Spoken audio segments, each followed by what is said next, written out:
Hi, I'm Andy Mulholland with the Handy Andy Real Estate Experts here in Rochester, Minnesota, and thanks for watching our video blog.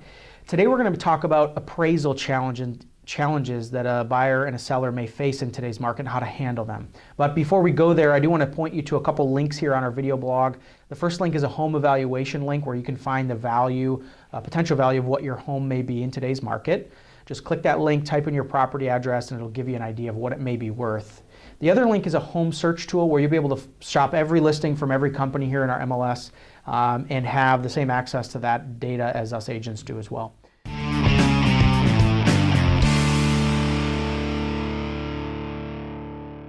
All right, so let's talk about appraisal issues in today's market. The reality is the supply and demand today we're creating a higher sales price. There is a lot of demand and not very much supply. That is increasing values.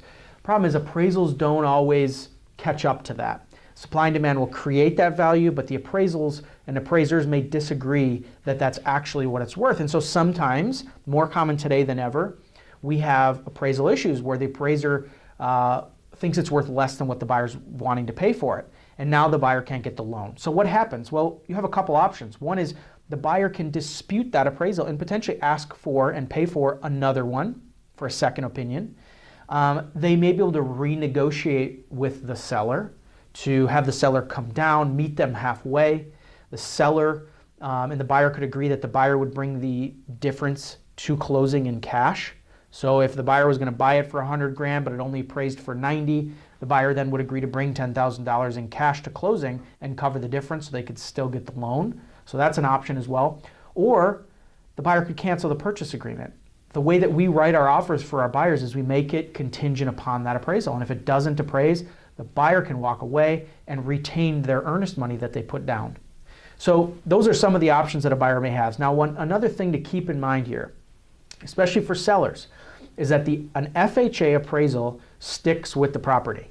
So what I mean by that is if you have a buyer come to your property seller, make an offer and you accept it, and they're an FHA buyer, and that appraisal is done, what happens is if that buyer backs out, the appraisal sticks with the property. So if another buyer came down the road and they were an FHA buyer, that same appraisal would be used on your property. So be aware of that. Is just because you would find a new buyer doesn't mean you wouldn't have to deal with the same issues. So pricing your home appropriately is important. A pricing strategy is important, and taking into consideration what the potential appraised value might be with your agent could help you avoid some of these issues as you go to accept an offer on a property. If you'd like more information and detail, please reach out to us. You can reach me here at our office at 507-258-5850 or as always online at handyandysold.com. Thanks for watching.